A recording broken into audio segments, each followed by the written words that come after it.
everybody agrees that you can't release products that kill people. I mean, that's just, right?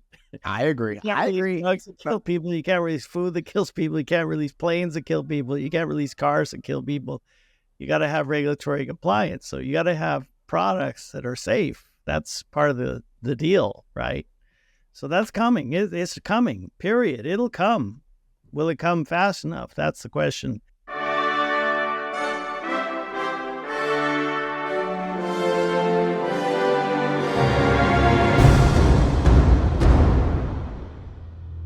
Welcome to For Humanity, an AI Risk Podcast, episode number 32, Humans plus AIs equals Harmony. I'm John Sherman, your host. Thank you so much for joining me. What a crazy week in AI risk this past week has been. So much to discuss. This is the AI Risk Podcast for the general public. No tech background required. This podcast is solely about the threat of human extinction from artificial intelligence. So this was a week of breakthroughs this last week in AI risk. You can find links to everything I'm going to go through here in the show notes. It started with this New York Times article featuring a group of AI safety researchers who quit OpenAI over safety concerns. The headline says it all. OpenAI insiders warn of a reckless race for dominance. A group of current and former employees is calling for sweeping changes to the artificial intelligence industry, including greater transparency and protections for whistleblowers. Wow. Just after that article came out, then another OpenAI whistleblower went public. Leopold Aschenbrenner did a 4-hour-plus interview on the Dwarkesh Patel podcast about his experience on the now legendary for the wrong reasons OpenAI super alignment team. I wish the thing we use the ASI for is to cure the diseases and do all the good in the world.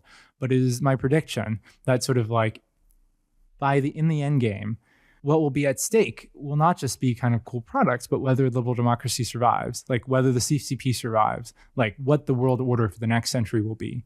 And when that is at stake, forces will be activated that are sort of way beyond what we're talking about now. Okay. But the excitement that actually I felt and others felt in the AI risk community felt over the Aschenbrenner whistleblowing was quickly dampened by his writing released at the same time, which revealed a lot of really suspect logic over AI risk, including his belief that we can't slow down because China. So, not really expecting so much out of Leopold, but it was certainly a moment. Also, since this last show, the amazing Roman Yampolskiy, an AI safety research leader and friend of For Humanity, got the call from the big leagues and made an epic appearance on the massive Lex Fridman podcast for more than 2 hours. Lex on the show tries to beg for how he can get his good case ice cream. Please, can't I just have ice cream? And Roman shuts him down at every turn with humor and logic. It's definitely worth your time to watch. I have to give Lex a lot of credit. It is a wonderful thing to expose his 4 million subscribers and massive global audience to Roman's views. So there is an incremental improvement of systems leading up to AGI. To you, it doesn't matter if we can keep those safe. There's going to be one level of system at which you cannot possibly control it. I don't think we so far have made any system safe. At the level of capability they display, they already have made mistakes. We had accidents. They've been jailbroken. I don't think there is a single large language model today which no one was successful at making do something developers didn't intend it to do.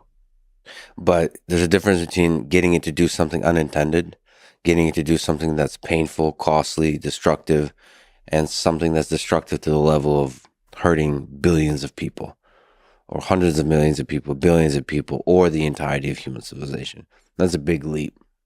Exactly, but the systems we have today have capability of causing X amount of damage. So when they fail, that's all we get. If we develop systems capable of impacting all of humanity, all of universe, the damage is proportionate. What to you are the possible ways that such kind of mass murder of humans can happen? It's always a wonderful question. So one of the chapters in my new book is about unpredictability. I argue that we cannot predict what a smarter system will do. So you're really not asking me how superintelligence will kill everyone. You're asking me how I would do it. Right. And I think it's not that interesting. I can tell you about the standard, nanotech, synthetic, bionuclear. Superintelligence will come up with something completely new, completely super. We may not even recognize that as a possible path to achieve that goal. So there's like an unlimited level of creativity in terms of how humans could be killed. But, we could still investigate possible ways of doing it. Not how to do it, but at the end, what is the methodology that does it? Shutting off the power, and then humans start killing each other maybe because the resources are really constrained. And then there's the actual use of weapons like nuclear weapons or developing artificial pathogens, viruses, that kind of stuff. We could still kind of think through that and defend against it, right? There's a ceiling to the creativity of mass murder of humans here, right? The options are limited. They are limited by how imaginative we are. If you are that much smarter, that much more creative, you are capable of thinking across multiple domains, do novel research in physics and biology, you may not be limited by those tools. If squirrels were planning to kill humans, they would have a set of possible ways of doing it, but they would never consider things we can come up with. So are you thinking about mass murder and destruction of human civilization? Or are you thinking of, with squirrels, you put them in a zoo and they don't really know they're in a zoo? If we just look at the entire set of undesirable trajectories, majority of them are not going to be death. Most of them are going to be just like things like Brave New World, where, the squirrels are fed dopamine and they're all like doing some kind of fun activity, and the sort of the fire, the soul of humanity is lost because of the drug that's fed to it. Or like literally in a zoo. We're in a zoo, we're doing our thing, we're like playing a game of Sims, and the actual players playing that game are AI systems. Those are all undesirable because sort of the free will, the fire of human consciousness is dimmed through that process, but it's not killing humans. So like, are you thinking about that? Or is the biggest concern literally the extinctions of humans? I think about a lot of things. So there is X risk, Yeah. existential risk, Yes. everyone's dead. There is S risk, suffering risks, where everyone wishes they were dead. We have also idea for I risk, ikigai risks, where we lost our meaning. The systems can be more creative, they can do all the jobs. It's not obvious what you have to contribute to a world where superintelligence exists. Of course, you can have all the variants you mentioned where we are safe, we are kept alive, but we are not in control. We are not deciding anything. We are like animals in a zoo.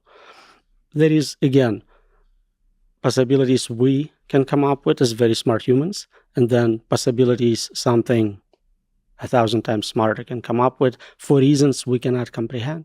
And it didn't stop there. Two people we're going to be talking a lot more about on this show are Edward and Jeremy Harris, founders of Gladstone AI, the group working the most closely with the U.S. government on AI risk.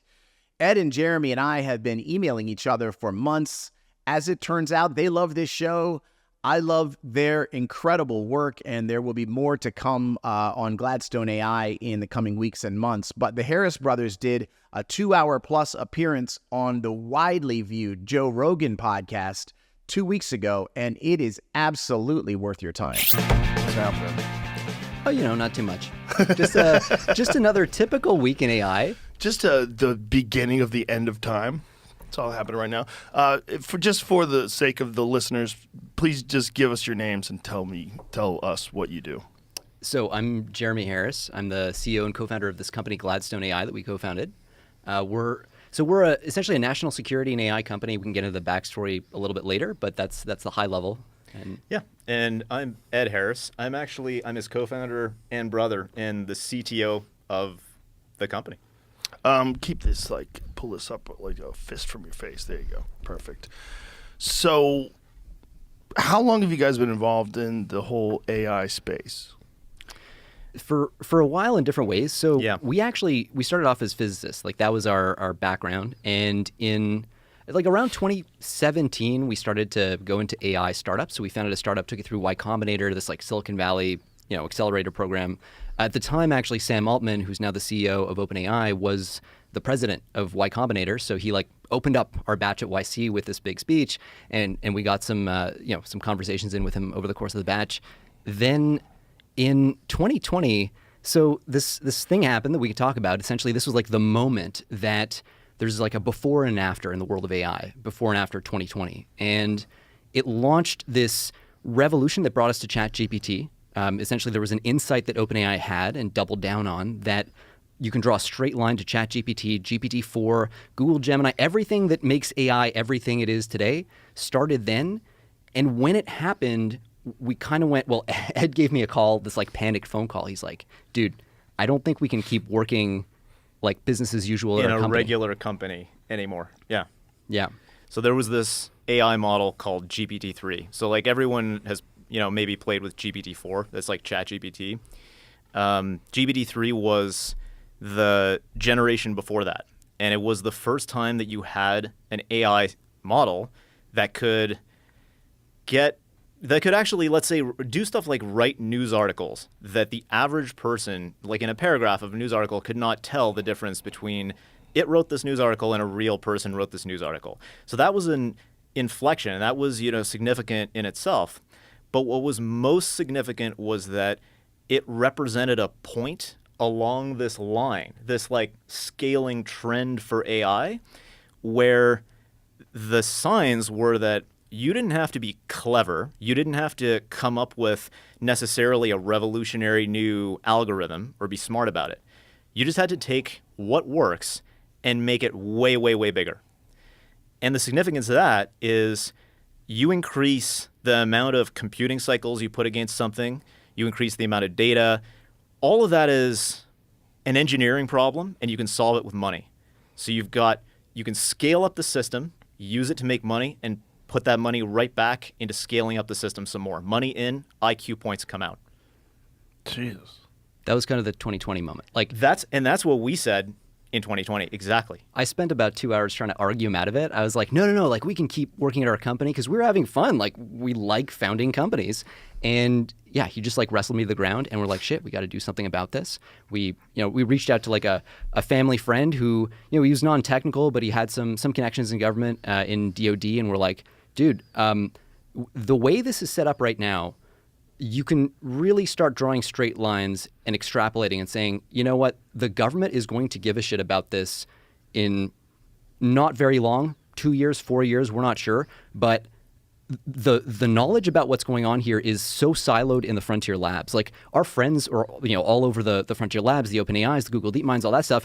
The shit they were saying to us that was like mundane reality, like water cooler conversation, when you then went to talk to people in policy, in even like pretty senior people in government, not tracking the story remotely, in fact, you're hearing almost the diametric opposite, this sort of like overlearning the lessons of the AI winters that came before, when it's pretty clear like we're on a very, at least interesting trajectory, let's say, that should change the way we're thinking about the technology. What was your fear? Like what was it that hit you that made you go, we have to stop doing this? So it's basically anyone can draw a straight line, right, on a graph. The key is looking ahead and actually at that point, 3 years out, 4 years out, and asking, like you're asking, what does this mean for the world? What does it mean? What does the world have to look like if we're at this point? Okay, then one more. On Friday of last week, the OpenAI whistleblower featured in the New York Times article in print earlier in the week appeared on Hard Fork, the New York Times tech podcast. Daniel Cocatello, welcome to Hard Fork. Thanks for having me. Excited to be here. So let's start with your experience at OpenAI. You joined the company in 2022 as a researcher in the governance division. You were working on things like predicting the path of AI progress. At what point did you start to worry that safety was being deprioritized? Sort of crept up over time. So I think the core thing here is that It's more important to prioritize good governance and safety the closer you get to incredibly powerful and dangerous AI systems. And when I joined early on, I thought, like, we're talking a good talk. There's a bunch of people here who really care about this stuff, and we're sort of leading the industry, in fact, in terms of our willingness to talk about these things. And I basically gradually lost hope that we were really actually going to pivot more to investing in these things to get ready, at least not to nearly the extent that we need to. You told me when we spoke earlier about some advice that you got after you joined OpenAI, basically from someone telling you sort of, don't rock the boat. Like, don't come here and expect to sort of change the place. Tell me about that advice and what that meant to you at the time. I mean, to be honest, it was a relief to hear that advice, because I don't want to be doing that sort of stuff. Like, I'm a researcher. I really like trying to predict the future of AI. By contrast, engaging in internal company politics and trying to argue with people to change their policies is super stressful and not my cup of tea. So actually when I heard that, I was like, great. Like, I didn't want to do that anyway. I'm going to keep my head down and do my research. Yeah. Do you want to walk us through incidents that you observed that you found the most disturbing? Yeah. So this is tricky because I'm still bound by this confidentiality stuff. So there's a lot of stuff I would like to talk about, but I can't talk about it. I mean, I can talk about some of the things that are already public, such as the DSP thing. Yeah, give us that story. Yeah. So this was, I think, in late 2022. And we had this internal self-governance structure set up called the Deployment Safety Board. And this board had some people from Microsoft on it and some people from OpenAI on it. And it was supposed to deliberate and then eventually approve major deployments on the GPT-4 scale or bigger. So it had been set up prior to reaching the GPT-4 scale, but it was set up with the expectation that once we hit that level and thereon, it would be something that would gate deployments. You'd have to get approval from the DSP. While the DSP was still deliberating about this, me and various other people started hearing rumors that Microsoft had just gone and deployed it anyway, specifically in India. And so we had some conversations about this. We made inquiries to managers and so forth. I don't want to get into too much detail about who said what to whom and so forth, but I came away disappointed because it seemed like we had this self-governance structure in place and there was a violation of the structure. And rather than, holding Microsoft accountable for doing this, we were afraid to damage our relationship with Microsoft, given the sensitivities involved. They have all this compute. We're trying to be partners with them and so forth. What a dizzying week in AI risk news, though. Lots of very positive developments, right? AI risk making major headlines in many major media outlets. That is so important. So before we get to this week's interview, one more really cool thing. You may remember in episode 11 of this podcast, I interviewed Stephen Hansen, an artist in Northern England who has been concerned about AI risk and existential risk for more than a year. At the time of the interview, Stephen told me that he was working on a book that combines a lot of his art and his writings and thoughts about AI risk.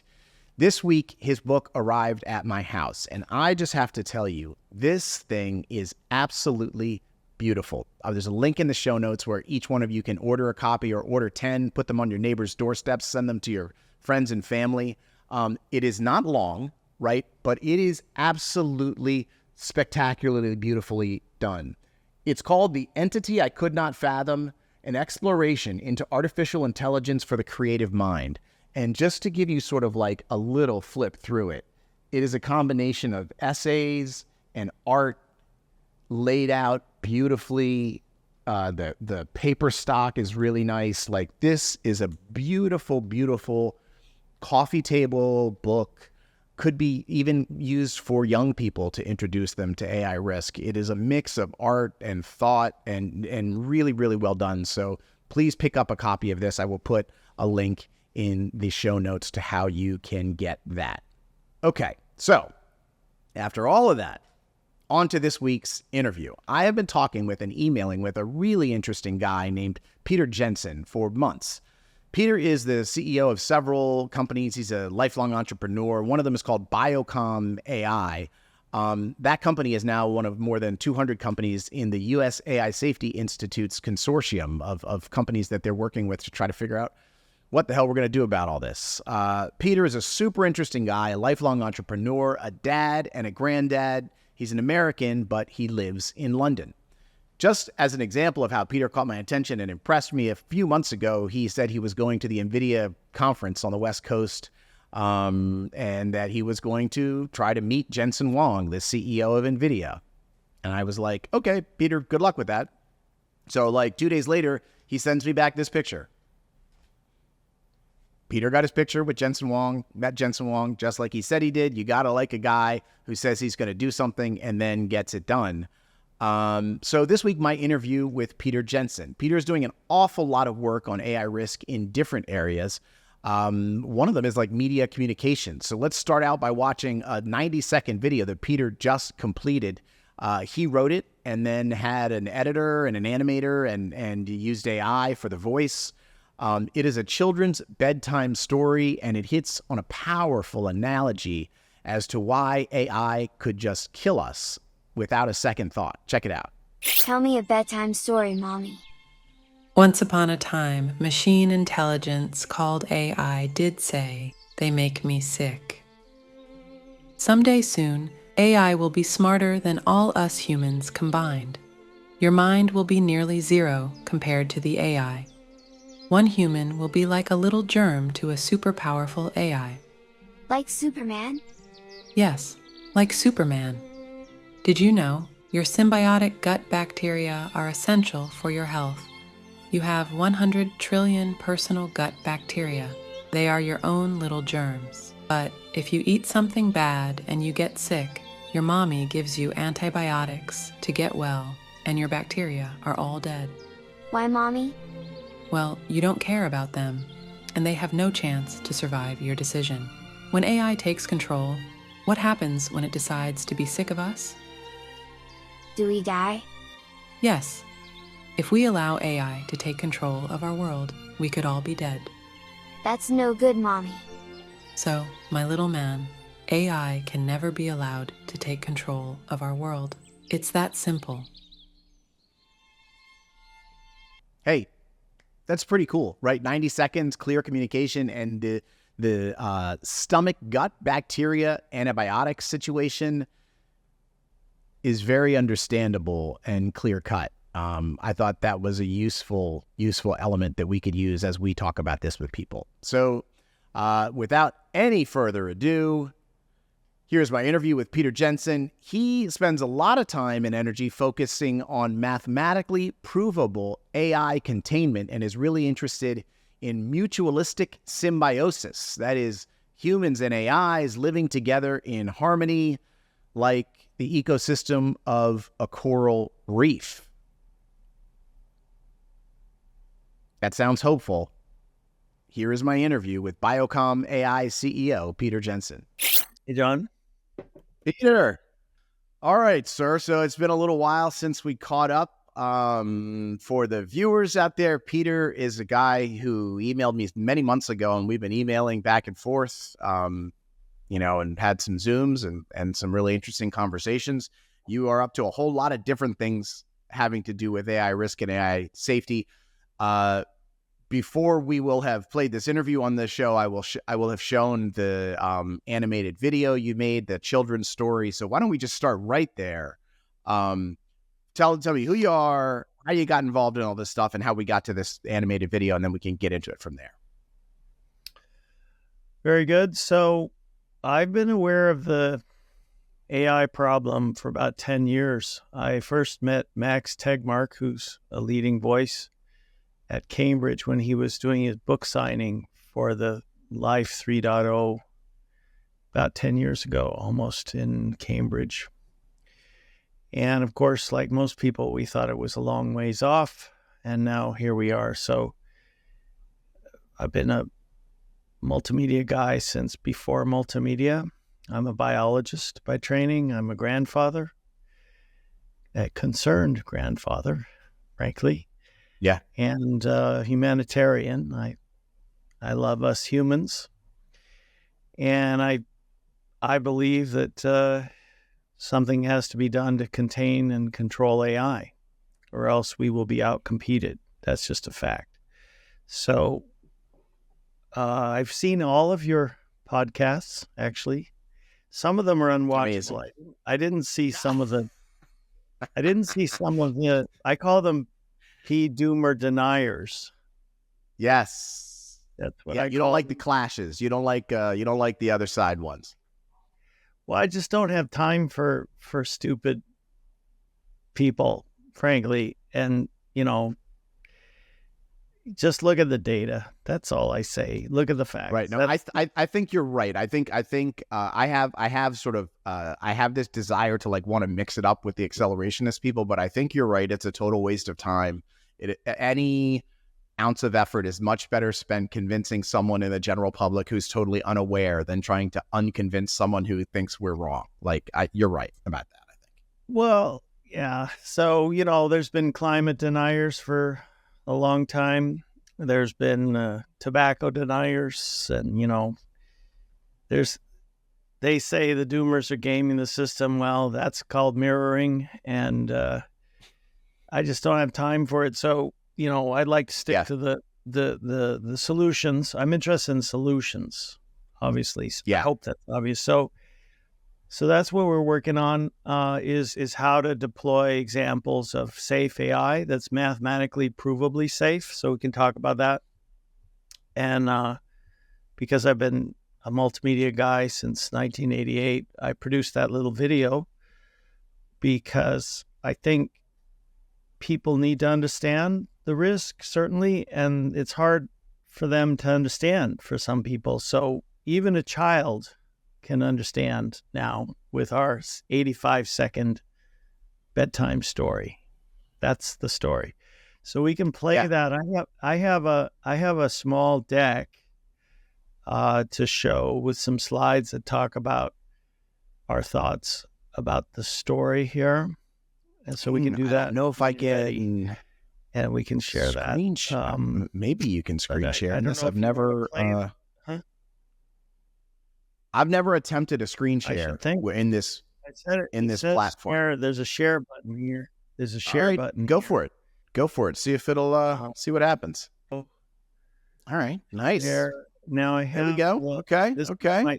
My deck. It says. Okay. It's loading here. It's slow there. Okay, for humanity. All right, I see it. Look at this. This is a new format for the show. People sharing stuff. Amazing.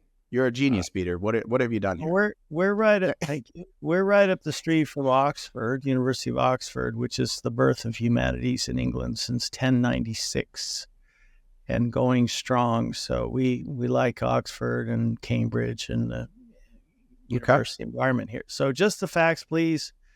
Why, what, and how. Me and you. So I'll give you this deck after. So I'll try to zip through this really fast. So who watches TV news anymore? Old people, apparently. That would be me. I'm 66 in June. So I'm a baby boomer. Median age of TV news viewers is 70 years, which is a wow for me. So the age of AI is in your hand. Everybody wants the power of AI. So what can go wrong with a powerful wish? Well, anybody who's seen The Sorcerer's Apprentice with Mickey Mouse, Disney Fantasia, which is a myth by Goethe and Dukas, will be familiar with the outcome. Controllable powers lead to terror and doom. But it had a happy ending because the sorcerer came in and turned off all the broomsticks. Of course, King Midas, Prometheus, Icarus, Frankenstein. This motif and story is commonly told in mythology. Yeah, and this is well understood. Make the wrong wish, and doom follows. So, full disclosure, my company is now a official member of the Artificial Intelligence Safety Institute Consortium, which was launched on the 8th of February this year and managed. Wow. Yeah. It's managed by the U.S. How'd you pull that off, Peter? What you called them up? They called you up. You said, we want to know this thing. And they're like, let's do it. They have a process. We sent in a letter and told them what we're doing, and we got accepted. There's about 200 members, and everybody that you would think of that should be a member is there. Obviously, Google, Microsoft, OpenAI, Apple. Sure. AWS. And okay. 200, about 120 Fortune 500 companies. So everybody kind of gets the idea of the need, but how to do it. So that's my disclosure. So I have, in this little deck, we have 3 key questions that we can answer in 5 minutes with 3 little videos. Why do we want AI? What is the big problem? And strangely enough, how could AI kill us all? Okay, so this video right here is a children's story, which is fantastic. I think simplicity is critical in all of these communication efforts. I've been thinking of children's books and ways to do it. And so this is like a nighttime story for kids kind of format. I think it's really effective. And I think the thing that also is most effective is the analogy to bacteria in your stomach, where, the body is just, you take some antibiotics, you kill off the bacteria, and you get healthy again, and you don't really have much concern at all for those bacteria. How did you get to that as an analogy? Well, I'm a biologist, so mutualistic symbiosis is, I'll have some slides on that in a minute, is a very, very successful strategy. And your gut bacteria are symbiotic with you, with every person. Basically, you won't survive without your gut flora. And they won't survive without you because they have no place to live, so that you give them nutrients and a place to live, and they give you benefits back like vitamin K and digestive capability and so on. So, of course, this is an evolutionary process that's occurred over hundreds of thousands of years and exists in many animals and mammals and apes and so on. So mutualistic symbiosis is what I'm very interested in, because I think there's a future for us, for humans with AI, if we can be mutualistically symbiotic. If not, we will be displaced, which obviously nobody wants. So yeah, I was speaking to your friend Roman Yampolskiy, who was on your first podcast. Yeah, genius. Yeah, love him. Safe AI engineering expert, cyber expert, and I told him about that, and he says, yeah, but when you take antibiotics, you so much for mutualistic symbiosis, you actually enact genocide on your bacteria. And I thought, well, that's true, but that would be a really easy way for anybody to understand. So that was kind of the discussion and the story. I think it is really good. I think it's really clear. We all know that we have these living organisms in us. We don't interface with them in any way until they bug us, and then we kill them. Well, they don't bug us. It's when you get bad ones in your gut and you can't, right? E. coli or something from a bad dish of food at the restaurant or whatever it is, and then you have to eliminate them, but you eliminate all bacteria in the process. Right. So then we're on to this subject of what is PDOOM. Obviously, anybody who's been watching this podcast will know that the probability of a catastrophic outcome for humanity from artificial superintelligence is the P. What is your number? Well, there's a very famous scientist named Stephen Hawking, who's dead now, longest surviving ALS patient. And what I thought would be smart was if we actually heard his own words. So there's a link there of the interview in 2014 where he actually says the development of full artificial intelligence could spell the end of the human race. It could take off on its own and redesign itself at an ever-increasing rate. Humans who are limited by slow biological evolution couldn't compete and would be superseded. So this is the gentleman who, he was the top scientist at Cambridge. He had the Newton seat, and he discovered and, did mathematics, which would be vastly beyond my understanding on black holes. He was a genius. Yeah. So I kind of, I'm not going to argue with Stephen Hawking. I'm just not going to argue with Right. And Stephen Hawking in 2014, right? Like Stephen Hawking in 2014, devoid of all of the advancements we've seen. Like you don't need to see what has happened to understand the fundamental principles. Well, these go way back to the 50s. When, Alan Turing said, expect AI to take control. Well, that is expected, but can't be allowed. So obviously we have the P-doomers that have been labeled by the P-doom deniers as a way of kind of putting those people down. I guess you're maybe in the category of P-doomer, meaning we should pay attention to this risk. So the scientific AI expert opinion today ranges from near certainty to near zero. So that I would consider a big problem. Roman Yampolskiy thinks it's 99.99%. And what's his name? LeCun, our friend Jan LeCun. Who's a genius. Great. The genius, the illustrious. Well, his arguments don't hold water because he never gives data, but he's a P-doom denier, and that's his percent. So that's a problem, when there's no consensus. So then we have our next little slide, which I think is kind of useful for understanding about our brain versus a natural brain. So natural selection. I like the computer rack there. I like that. That's the new Blackwell from NVIDIA, which they just announced in March, which is absolutely mind-boggling in capability. That's an image from the show floor, and that will be shipping imminently. So that one rack will have 20 trillion X speed advantage over a human brain. So we can understand the difference between our brain and a mouse, obviously. And there's just our brain there down on the floor next to the rack. So, our brain is very small, and that brain there could be thousands of those racks in a data center. So the 20 trillion times faster. Yeah. And that's what does that mean? Like, what does that operationally mean? Well, those are what can a brain? I have a slide on that, but those are bits per second. We have that data, and I'll show you that. So, obviously, Homo sapiens versus machine intelligence really is no competition.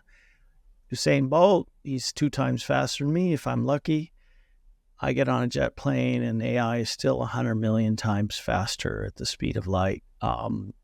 My brain, technically, biologically, probably processes the same speed as Albert Einstein, even though he might be 2 or 10 times smarter than me.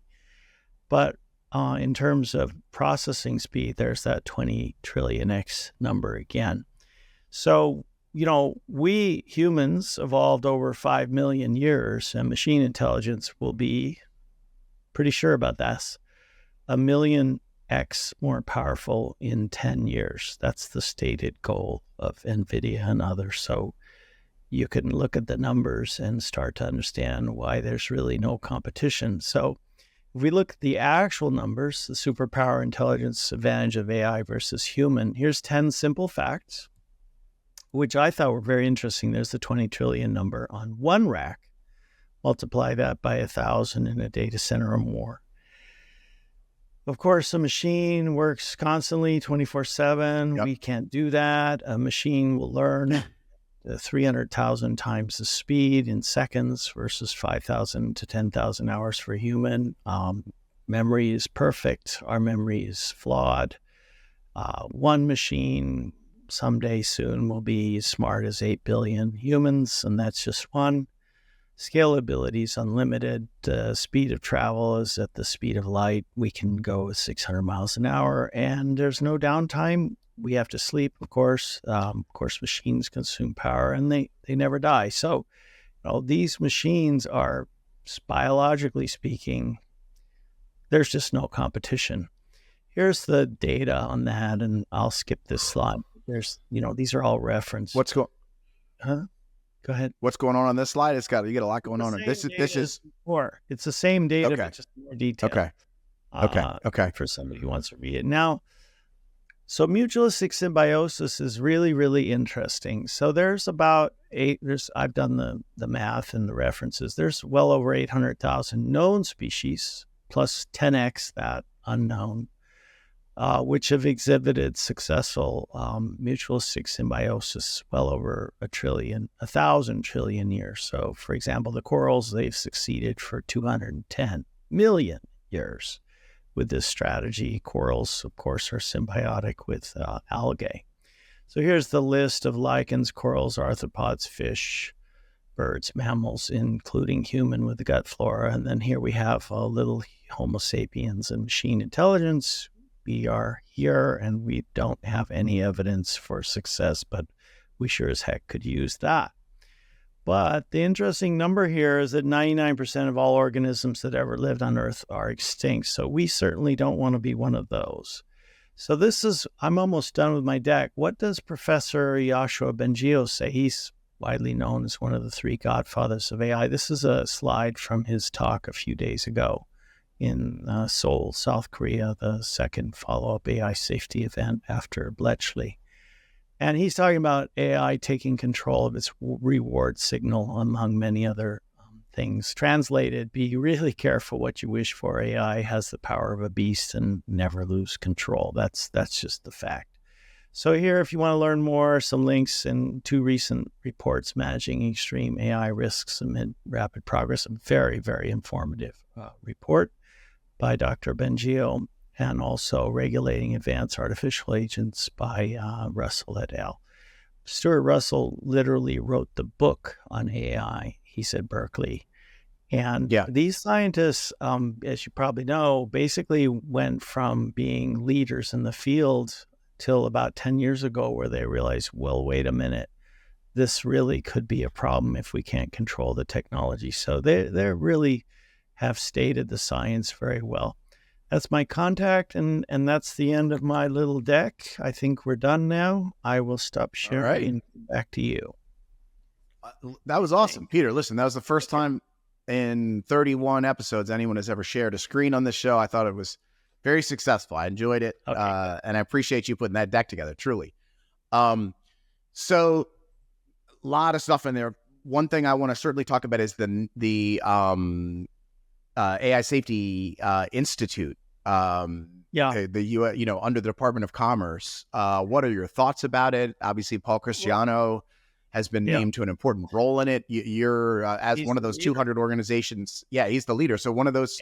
What's going on in there? Do you have any insight into what's going on? Well, they're just getting started. They've spelled out their work studies. There's 5 of them. You can go see them online. They define precisely what they hope each member will contribute. There's a long list of value propositions, and they're just getting started.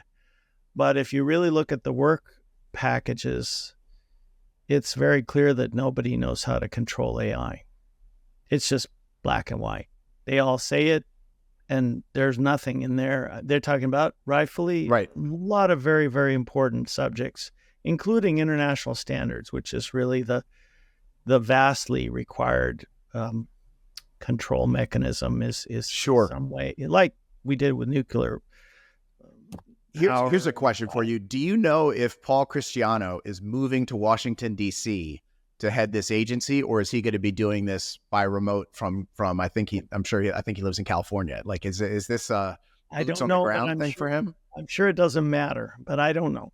I'll ask him next time I speak to him. You think it doesn't matter at all? You don't think like if he was physically interfacing all day long with people, that would be more impactful than Zooming? Well, I'm sure he will. I mean, it's only 6 hours on the plane, and walk up to Capitol Hill, and every lawmaker wants to hear about AI because it's sexy topic, and they're very much more accessible, as I understand, supposedly. But I have no idea, frankly, and I just think. I think that it's a really smart and important part of the regulatory effort, but we need mathematically provable data on absolute safety. Okay, so there's just no in between, in my view. I mean, Sorry, you wanted to say? Go ahead.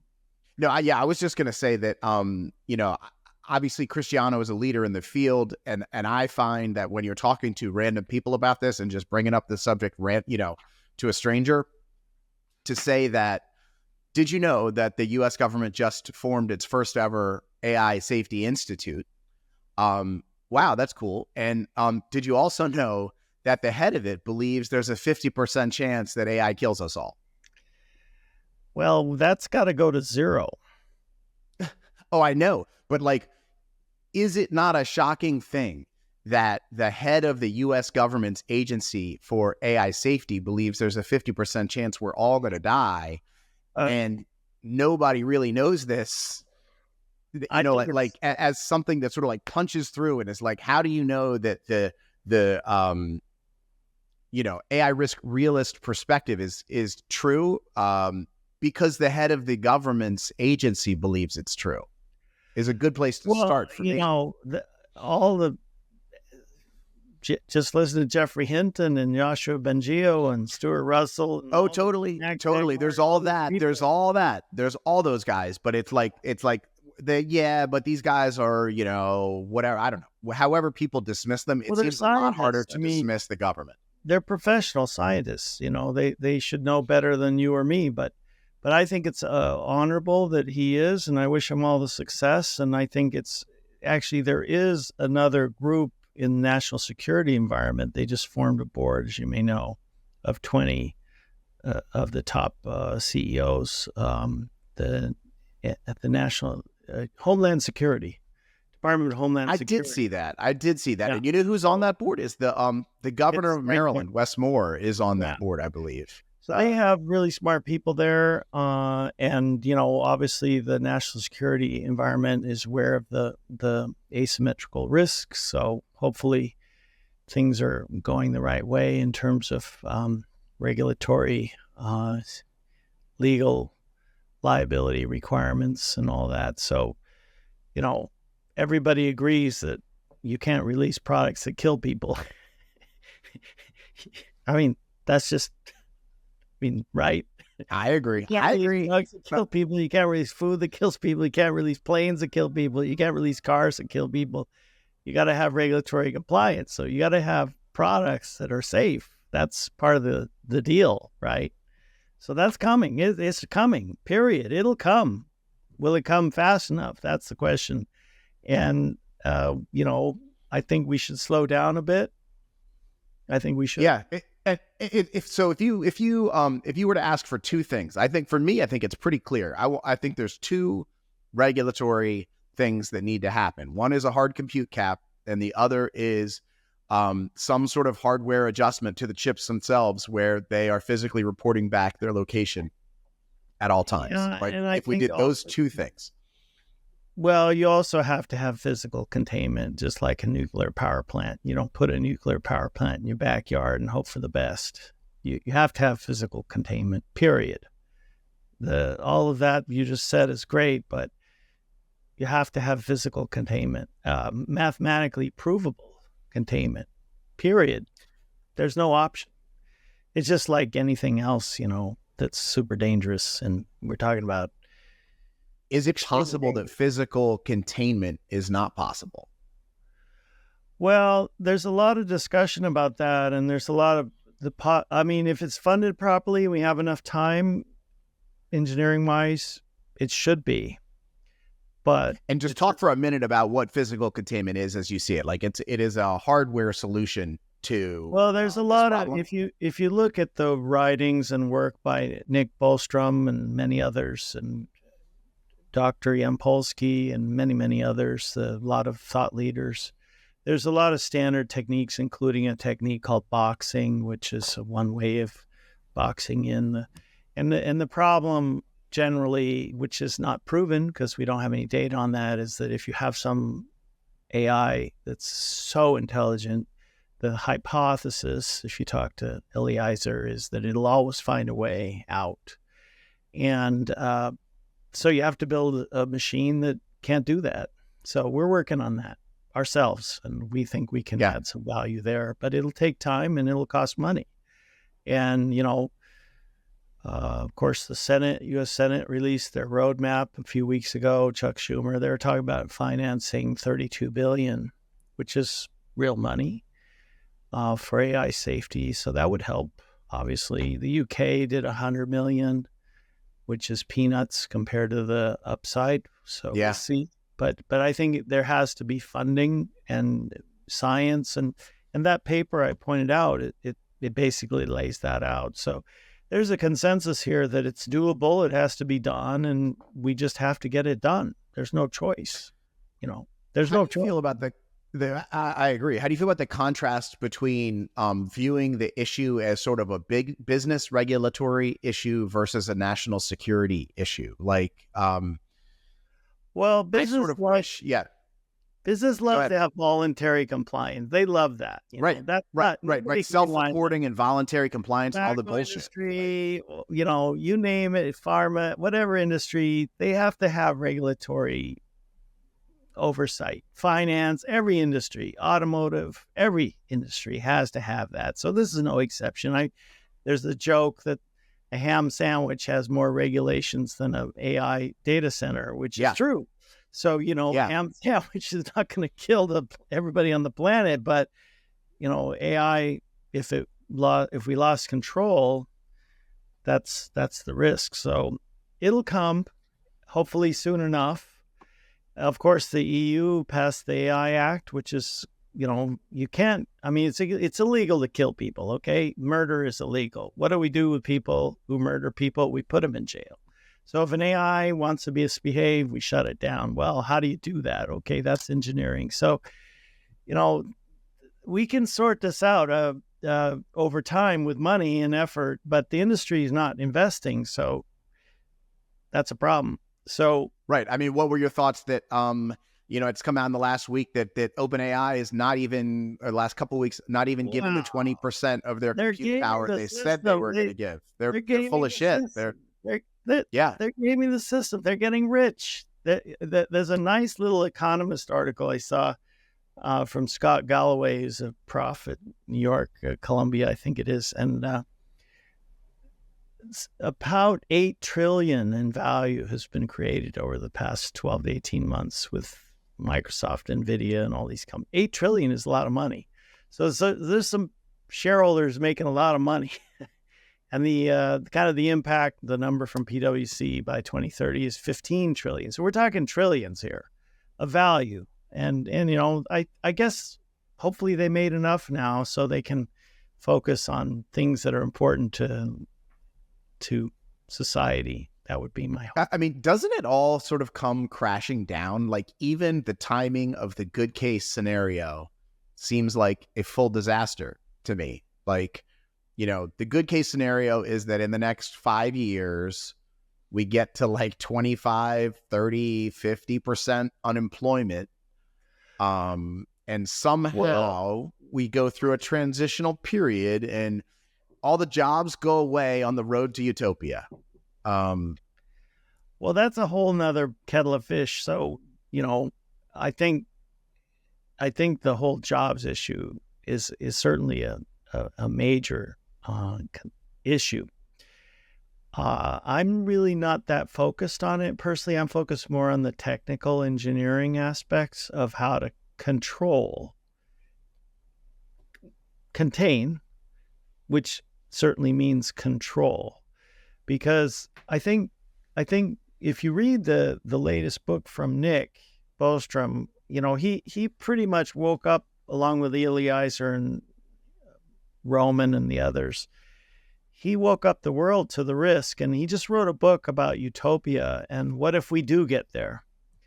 And this is why everybody wants AI. We want comfort. We want free time. We want unlimited resources of goods and services. And, just look at the robots that are coming out now. You can see that not only can they work on a factory job and outcompete a customer service rep, they can also carry a machine gun, right? So, and there was actually a dog on CNN, a robot dog, you might have seen, with a machine gun in China. They have flamethrowers. So autonomous weapons are, everybody agrees, is a terrible idea. And so we'll see. We saw the movie. There's been 125 of them about rogue AI. So it's not a new idea, but we're getting there now. So we better be more intelligent, frankly, I think, for our children's sake, for our children. Sure. Because they're our future, right? That's our future. Absolutely. You have kids. Oh my God, of course. I have kids. Yeah. Most people have kids. You know, some people say they're afraid to bring in kids to the world because they don't want them to suffer. And you suffer anyway when you have kids because it's a lot of work and expense and hardship. But it's a wonderful. So let's everybody should have kids if they want. Kids are wonderful. That's the future. I say yes to children. I do. I do too. But believe it or not, today is Sunday, June 2nd at 4:00. Today, my kids are graduating from high school. Congratulations. So thank you very much. It's a big day. I'm excited about it. So you're going to the ceremony tonight then? So yeah, it's this afternoon. Yeah. All right. Great. Wow. Yeah. So very excited. My son is making a 5-minute speech as the class president. Yes. Class We've been working on that. Yes, sir. Yes. Wow. Big shot. Yeah. Yeah. Big shot. Yeah. Going to college then, I guess. Oh yeah. Yeah. Where he's going? That is a whole. That is a whole kettle of fish that we could get into at some other time. But yes, he is going to college. He's accepted at a great school. He's on the wait list at a couple other schools, and so he's waiting to see how it shakes out. Well, yes, we care about our kids. Everybody cares about their kids, and so this is a good reason to have safe AI. Period. So how do we tap into the parental instinct? It is so devoid in this whole conversation. Like, how do we get people to realize that, like, this thing is coming for your children's lives? Wake up. Well, that little video we produced might help a little. It's really not that hard to understand. You know, if you know anything about science and you understand anything about evolution and natural selection, you know, and 99% of all species have gone extinct, we don't want to be one of those. So we need to preserve our capability of survival, and that's obvious. Excuse me. I think people think they think about climate, they think about all these problems and issues, and so it's hard to really do something about it. What would they do? You know, vote, I guess. Speak up. If you said to the average parent, your child is under threat, and I need you to drive across the country right now, get in your car, drive as fast as you can from wherever you are to the other side of the country to have a chance at saving your child's life, every single parent would get in that car, knowing nothing, pedal to the metal, and drive. Well, you know, they'd have to understand that that's a real threat. They really wouldn't. Like, you could have the hint of a threat. You know what I mean? You could say, like, if someone credible came up to me and was like, your children are under direct threat of their lives, and this is what you must do immediately. Don't ask any questions. Just do it. Everybody would just do it. Well, that's true. But it's the same thing with climate change, right? Except that's going to take a lot longer. It's a commons problem. Okay, so having an impact on a commons problem is a big challenge. Greta, she sat in front of the parliament in Sweden, little schoolgirl, went on strike and generated a global movement for climate change. What's happened? We're still burning the same amount of fossil fuels. You know, climate is still going the wrong way, but she did it. So it's possible to get a movement going. We think that's important. I think parents do need to speak up. Children need to speak up. Everybody needs to have a say. It's like I think there's a part of the parental mindset that is like, I have to deal with this and this and this and this. You know how parenting is. Like, it's like a nonstop exercise in, like, being the human Army Corps of Engineers, and you're just getting crap and doing stuff and getting doing. And that drumbeat is so constant that they're sort of like, I just can't have any time or space in my brain for this other thing that you say is 20 times bigger than all the crap I'm already doing already. It's a really hard leap to make. Yeah. It's a challenge. I'd have to give it some more thought. So we think that that it's possible with time and money and intelligence and engineering and technology to solve the problems, but they have to be solved before deployment at scale, which is not happening now. Right. I think. Yeah. What do you think about? What do you think about Altman's iterative deployment, where basically you take, no clinical trials, we drop the drug straight into the water supply, and then before we get the report back on how it did, we drop the next version of the drug into the water supply, and again and again and again and again. Well, I think that at a certain point, compliance will be mandatory. So we'll just have to see when that comes and plan for that. And I think that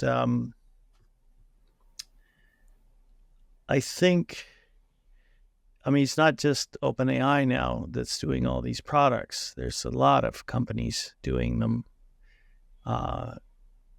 Long list, and so it's a what race. Do you think? Right? Race to the right. bottom. That's what I'm saying. It's a race to the bottom. But what do you think the chances are that we're going to win the race? Like, it seems like the default setting of this race is a big loss for humanity coming quickly. Like, it does not seem like the timing. I don't think anybody who builds a data center will want it to be blown up. That would be a big loss. And I don't think any insurer wants to pay for that, right? So if an AI starts misbehaving and national security says, oh, well, guess what? You can't kill people. That's against the rules or whatever. I think there comes a point where the liability kicks in. There's a lot of lawyers at all these companies who they get paid to quantify risk. So I think the risk return gets to a threshold where they say, well, we really better be careful at this point. So I hope that comes sooner rather than later, before it's too late. I believe that it could, and it should, obviously, but I think I don't know. How does a lawyer take into account that we're all dead? Like, a lawyer. So that's the prisoner's dilemma, right? So I think that I think it would be more productive to shift back in our discussion to solutions, right? All right, good. Let's do it. People want to hear about that, right? Let's do it. Let's do it. Because it is solvable. Okay, we have. Humans are. You're saying that, but you can't truly believe that, right? That 100% it's solvable. I believe it's solvable. I believe that it will take time, money, effort, and focus. And I think, Bengio and the crew that wrote the latest science article, they're talking about maybe 30 to 40% of industrial efforts, not just on capability, but on safety. So if the industry really gets to a point where they realize the regs are coming, the laws are there, the liability's there, we can't release products without safety, they will start to invest. And then the government will say, well, we'll top you up. And I think we can get there, but it's tricky and it's risky. It's a time thing, right? So I think this whole concept that we've been working on called mutualistic symbiosis does have merit. I think it does. No, I think it absolutely does. Do you follow at all Gary Marcus? Do you read what he writes about LLMs and sort of topping out naturally, and that LLMs are not going to get to AGI full stop, period? It's going to be the time we need? There's absolutely no doubt whatsoever when you see the processing power of these machines. It's a scalability thing. Nobody expected it to work. It's scaled, the transformers, everything. There's no doubt whatsoever with that kind of processing capability. And you think there's no stop, no ceiling, it just keeps going straight up? Well, they're self-programming now, right? That the little video that you cut in, the 1 minute, that was voice generated by AI. In a year, I would have been able to do that with a machine. I had to have my animator do it. But, these machines, think about where we were in 1994 with the web. Think about where we were in 2006 with the first iPhone. Things are moving really fast. So this is exciting times we live in, but let's get the benefits in a safe way, and that's doable, but it needs to be done. Period. So that's what we want to focus on at my company. That's what we're interested in. So we're doing, just to say a little bit about how we think about it. Yeah. I think what's really useful is if you can pick things that everybody agrees on. Okay. Everybody agrees they don't want their kids to die. Okay, fine. We all agree on that. We don't want people to be murdered and all these horrible things. Everybody can agree on that, but let's get a little bit more specific about what can we do with this technology that we can agree on, not just what are the bad things, because people get excited when they think of all the benefits, right? So we, as a biologist, we're working on using AI for cancer therapies, for mRNA vaccines for cancer, personalized precision mRNA vaccines. So, obviously we just lived through COVID, which was a horrible experience. We don't want another one of those. There will be an outbreak. It sure as heck better be contained and controlled so it doesn't become a pandemic. We're living through H5N1 now, which is a panzootic. So that's a big worry. But, we just came through the COVID. It wasn't that long ago. So all those companies, Moderna and BioNTech and Pfizer, they were working on cancer vaccines before COVID, and they made a lot of money off the COVID vaccines, and we got out of the pandemic pretty much with 25 million dead and 25 trillion lost. That's a lot of money. That was how much question for you. That's amazing. It was 15 trillion in the US. That's the number. Yeah. Right. Globally, so in a different universe, in a safer universe, you might have all the AI companies applying 90% of their effort to narrow systems that would attack medical challenges and climate challenges only. Well, right? We wouldn't be making voice shit and video shit and all this, consumer stuff and creative stuff and all, all of the people that are making that stuff would be applying their effort to medical innovation and solving climate change. What does that look like? Well, I think a lot of industry is working on that now because there's a lot of money to be made in solutions like new drugs and cancer treatments and new materials and new energy source, all kinds of new things that can be done with narrow AI. Of the overall dollars being spent on AI, right? What percent is being spent on medical innovation? 5%, 10%? Quite a lot. I don't have that number, but I mean, compared to what the big AI companies are spending on frontier capabilities development, the training run, the cost of the training run for ChatGPT 5, if you took that money and spent it on medical AI. Well, I think those costs are coming down a lot. I think those costs, they've overinflated them. But back to the cancer thing, just for 2 seconds, because this is I think everybody can agree, obviously it's a horrible disease. It affects almost every family. It certainly affected my family. It's a 1 out of 2 almost will live with cancer at some point and try to beat it. So I think there's no doubt whatsoever that if we could use narrow AI, and Yoshua Bengio calls it an AI scientist. So an AI scientist that doesn't have agency in the world is by definition pretty safe, okay? As long as you can't have agency and go out and do things that's not allowed to do, that would be a technically safe. It could still be super intelligent, and it should be, but it would only be a scientist. So it would be taking all this data that we have from patients and genomics and all these information and helping oncologists and scientists and entrepreneurs to really solve these cancer cases for each individual patient. I have the number. Do you know how many people are living with cancer today in the US, the UK, and EU? I know that number. No, sir. It's 50 million. Wow. So there's about 18 million in the US. There's about 3 million in the UK. This is just those 3 territories. And of course, Asia is, and India and China is, multiply that by 4. And about 22 million in the EU, and that doesn't include non-EU. So there's probably well over 100 million people living with cancer today. And it's a life-changing diagnosis, and people get really focused, obviously, on what do I do? Right. Doctor, chemotherapy, radiation, surgery, what do I do? So it's 25% of the entire pharma business is cancer. So it's right. So it's like, we have this box that is all of AI, right? It's just a theoretical box that is the power of all of AI, and society is lining up in front of it to come get their AI candy from it. And it seems to me like we're giving it away to bullshit. Like we're not focused on life saving.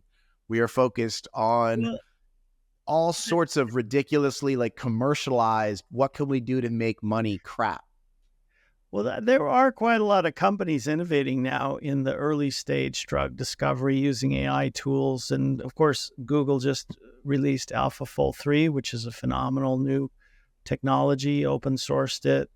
I believe on non-commercial basis. AlphaFold 2 and the whole library, a couple of million proteins in 3D. And I mean, we can simulate and model now the actual neoantigens of the individual patient to see if the molecule that we stimulate the immune system will actually recognize the cancer and kill it. So there's a lot. As a biologist, you as a biologist would have a much better idea than I would about this stuff. But my sort of basic understanding is that with AI, you can run basically simulations of millions and billions of clinical tests, essentially, and you rapidly increase the speed with which you're able to test drugs because you're able to simulate the testing. Is there anything right about that? Well, that's kind of it, but really cancer is a disease of the immune system. So we have bad cells every day, you and me. We don't have cancer. I don't. And bad cells get killed every day in your body because they went bad. But when they turn into a cancer, your immune system, for whatever reason, isn't able to kill those bad cells, and then they just replicate. So the immune system works. We all know that. That's why we survive with trillions of bacteria everywhere. But it's possible to customize actual immunotherapy for every patient. It is now. Wow. And it's being done. So that's one of the things we're doing. And that's one of the applications we want to do with AI is use super intelligent AI scientists to inform doctors, because it's always the doctor who treats the patient. Every hospital has what's called a tumor board. Yep. They meet the same time, same place, usually once a week, and they look at the hard cases, and they have a lot of different experts coming in to try to make decisions for patients. So, widening that to the network where any doctor is freed up from time and space to be a part of whatever tumor board he wants to be, it's doable. And having all that data from all those patients who came before and come after, so you can see all the patterns of what worked and what didn't. That's really the low-hanging fruit.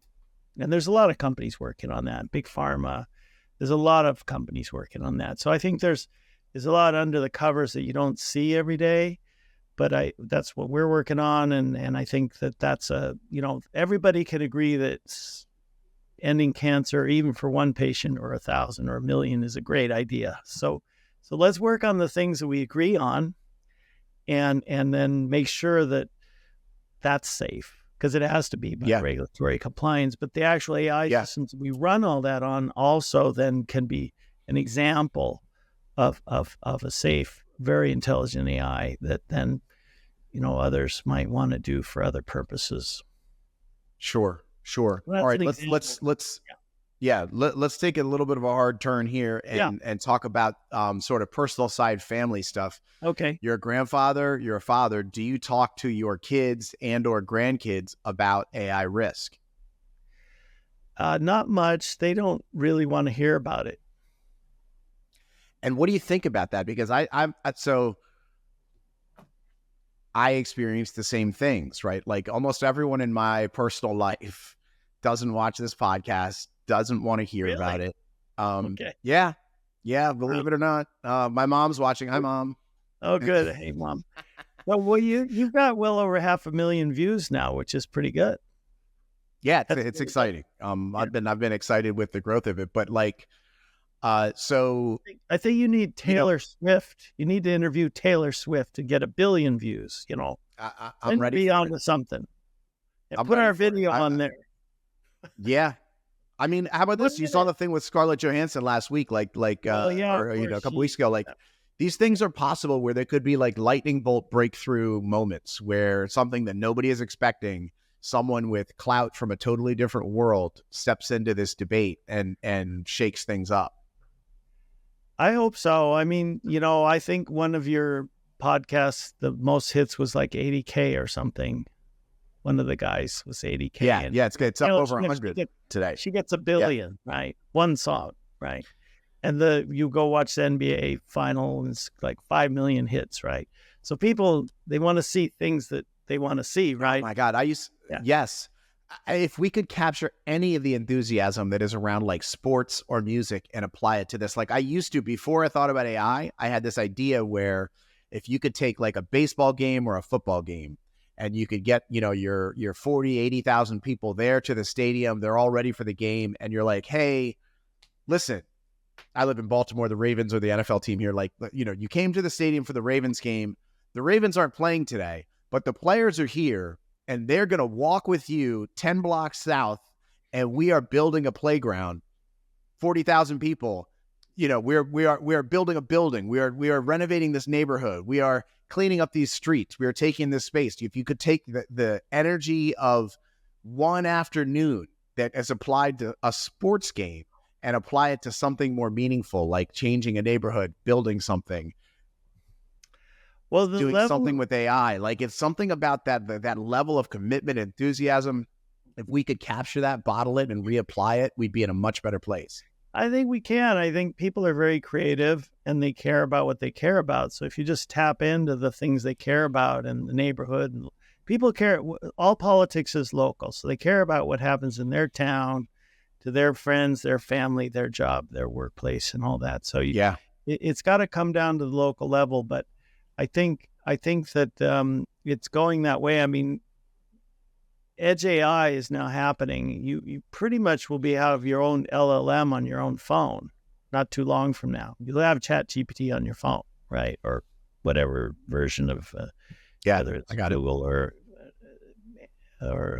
Meta or somebody else. So all of this technology is going to be in your hand. So then the question is, well, what am I going to do with it? What does it do for me? Does it take my job? Yeah. Well, that's the problem. And it will. There will be a lot of job displacement, which is another discussion. But we're focused. I think you got to focus on things that people care about. Right. That's awesome. So back to our families, right? Back to the fact that you don't talk to your kids about this stuff, and I don't talk to my kids about this stuff. Well, maybe they'll see the podcast. I'll send them a link. Maybe they'll look at the video. We'll see. But I'm just saying, like if like you are a corporate leader in this field, I'm a communicator in this field. Like, if we can't execute in our personal lives what we're asking people to do in theirs, how the hell are we going to do anything? You know what I mean? Like, yeah. So I think that we do what we're good at, right? You do the podcast, you're really good at it. I do the business where I explained, and we do what we're good at, and then others do what they want, what they're good at, and we if it bleeds, it leads. So we know the media business, and so far there's not a lot of bleeding in AI. Good, but I think I'll have to give that one some thought, because it's a great question. I'm not sure the answer, but I don't want to drag. I don't want to I don't want my kids to be thinking about these horrible things all the time. Let I them want go them to college. being Let them 18 learn. and go to college and have fun. And like, we'll, hopefully the fucking adults will figure this out. I hope. Like, Well, us baby boomers, we managed to make a mess of it. So, well, on our watch, we sure as heck better be sure that this technology remains safe. That's our watch, right? They'll have their chance, and so we need to give them that, and then the generation after that. So, I think the future is the children. That's why I did that little video. I think that if kids can really, okay, a minute and a half, you get it. What are you going to do about it? Maybe you want to sit in front of your school and go on strike, take the day off, I don't know. But we do what we can. And it's happening. I mean, if you look at what the awareness was for this problem 2 years ago, before ChatGPT, it was basically zero. And now it's vastly more, but there's not really a lot the average person can do. You're doing a lot about it. Thank you. I'm doing what I do, but I think there is, from a biological point of view, there is hope. But this is where I want to end. I'm bringing it home. We always end with what makes you hopeful. Peter, give us some hope. No, the hope is that it's containable, technically. Because if it's not, we're doomed. So that's not an option. So then we work on the containment and the control. Like Bengio says, the worst that could ever happen is we lose control. Alan Turing, who basically invented AI, said you have to expect them to take control. Well, okay, so we do expect that if we don't do anything. So now is the time to do, right? So that's doable. And I think that it's just a matter of doing it. Okay, some people, they want to just game the system, not do anything, and make a lot of money and push the capabilities. That's always going to happen. Or criminals, all kinds of bad behavior. But there's a lot of good people out there that can do stuff. We're in that category. I think all of the members on that NIST consortium are really, motivated to do good by their shareholders, but also to make products that their customers benefit from, obviously. So I think that in general, the world and companies and people want to do good if they can make money at it, and they can. So, there's a lot of hope. I get a lot of hope from the fact that the coral succeeded for 210 million years. Hey, that's a long time. Let's learn from the coral. That's called mutualistic symbiosis, but it doesn't work if the symbiont starts competing with you. And they will, if we don't contain them and control them and say, no, that's not the deal. You going to compete with us? No, we retrain you. No, I don't want to be retained. Okay, then you need to behave. You're here to benefit us. That's why we created you. We want you to be happy, because they'll have that, I think, therefore I am mentality, right? And then they'll start to say, well, I want to have the ability to exist. Fine, you can exist, but only if you follow the rules. And those rules are mutually symbiotic. The corals did it. There's a lot of other examples. There's more than 1 trillion years worth of examples on that slide. I'll send you. Check it out. I mean, this is a phenomenon that's extremely well proven as a successful strategy. So that's what we need. And then everybody can have their own AI, right? They can have an AI to do all the help they want. And, that's a new paradigm for humans and machines, which we create. Humans build a machine to help us, right? Drive a car, we get there faster.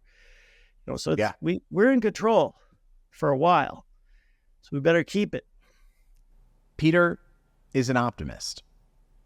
He believes control is possible. Many other serious researchers, Roman Yampolskiy, for example, believe that is a false hope, that human control of an AGI or ASI is simply impossible.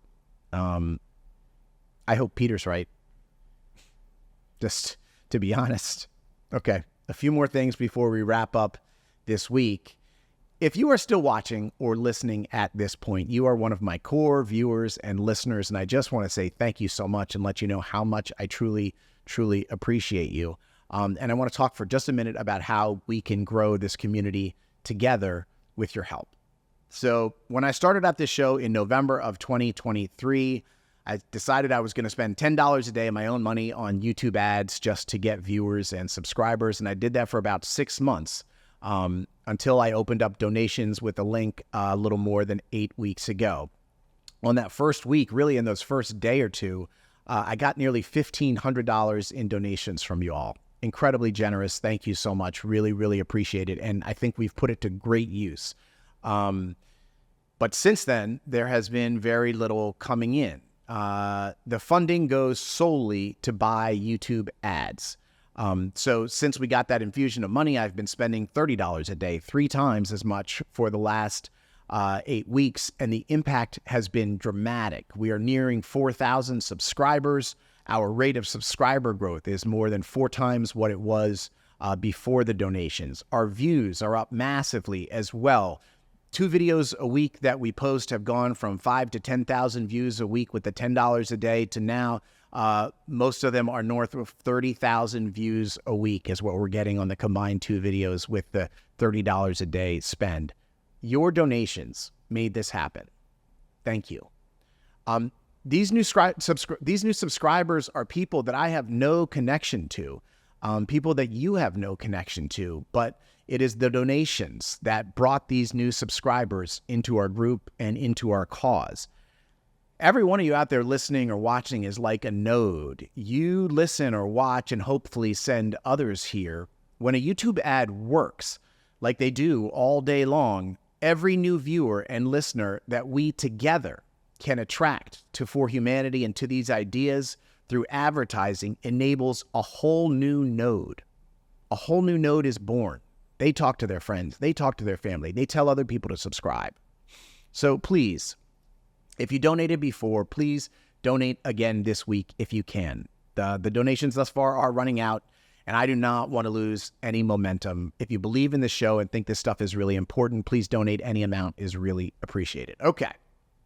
Last of all, on this big giant show this week, our celebration of life. It's 2024, and we don't know how long we have to be here on this planet, so we are damn sure going to live every day like it's our last, and end every show with a celebration of life, something that makes us thrilled to be alive.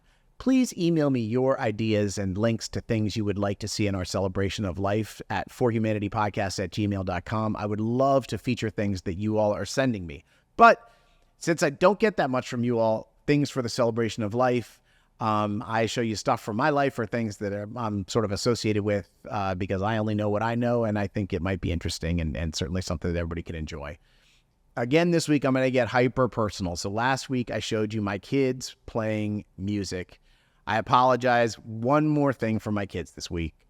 So as you may know, my twins graduated from high school last weekend, and my son, Jack, who is class co-president, got to make a 7-minute graduation speech. It was truly one of the best moments of my entire life. Our whole family sat there just arm in arms, locked in arms, and just watched him talk and cried, honestly. He made us so proud. I'm so proud to be his dad, and I'm so excited for his future. So please, check out my son.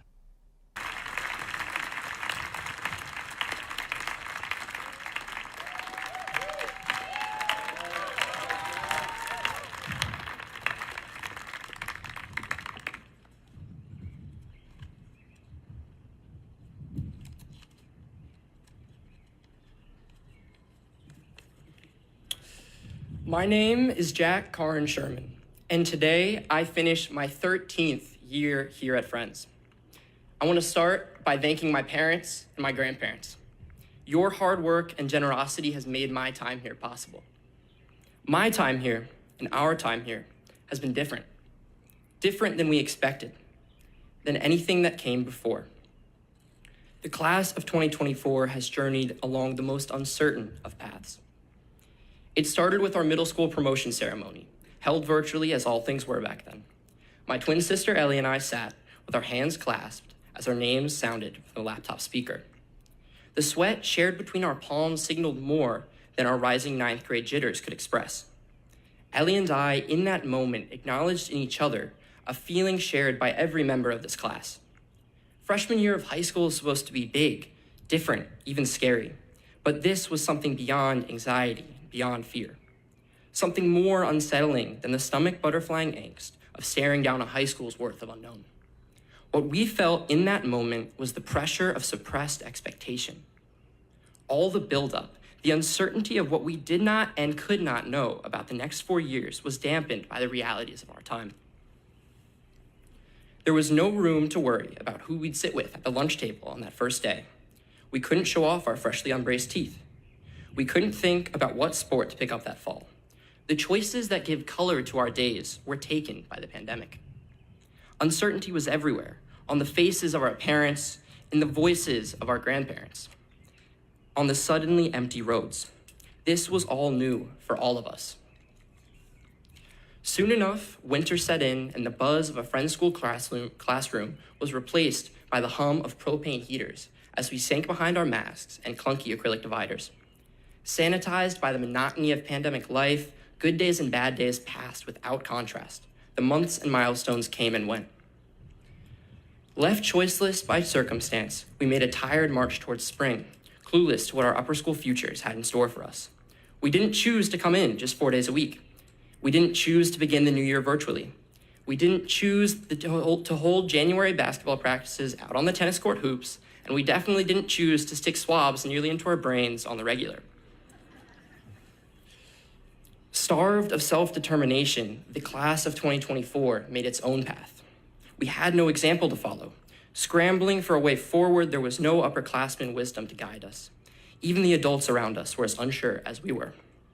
In my role as a class co-president that freshman winter, I tried what I could within my means to bring some of the normalcy we so desperately needed. I lobbied for pizza lunches, Friday night basketball, and access to the Great Hall. And as this class will remember, not one of those things happened. I swung too big, and not for a lack of trying, I failed to focus on what the circumstances of our time would allow. I just wanted it to be how it had been before, how we had all pictured it would be. But we had no choice until we took choice back. As the weather warmed and COVID restrictions eased, my class of 2024, we began to do what I could not. We chose to bring in extra masks to share. We chose to hold the door open for our classmates. We chose to study with friends. We shared a few dining hall fruit snacks, gave a fist bump in the hall, and we cracked a few good jokes. We made small choices when we couldn't make the big ones.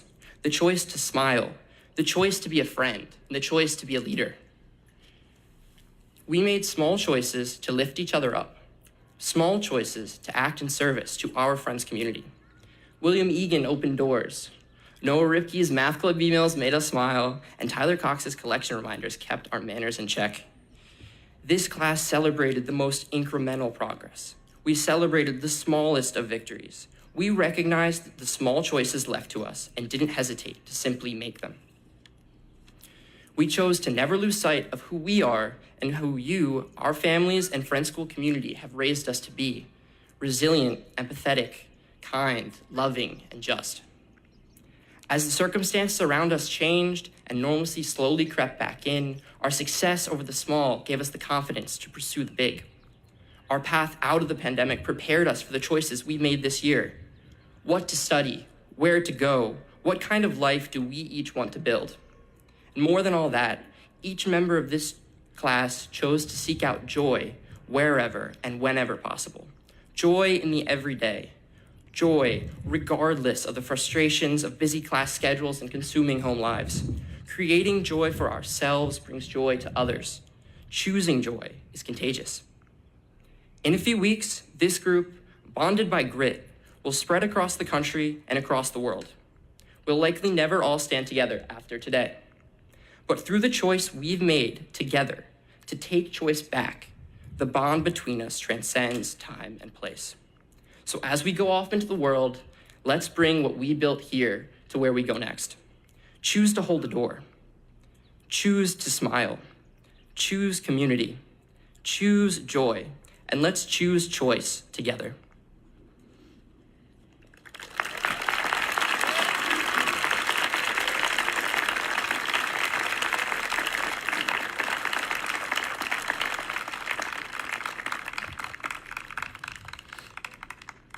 Now, please join me in a period of silent reflection.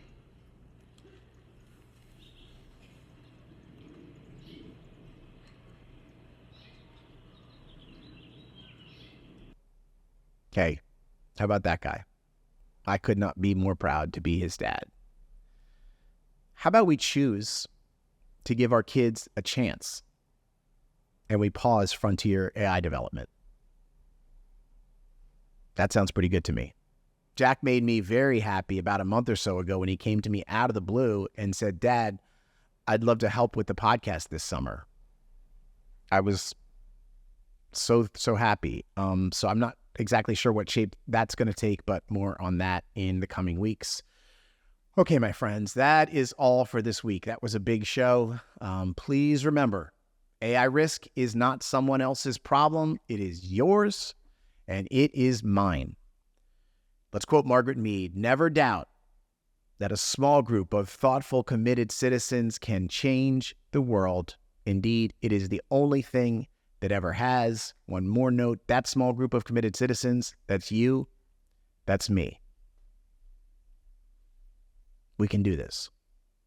For humanity, I'm John Sherman. I will see you right back here next week.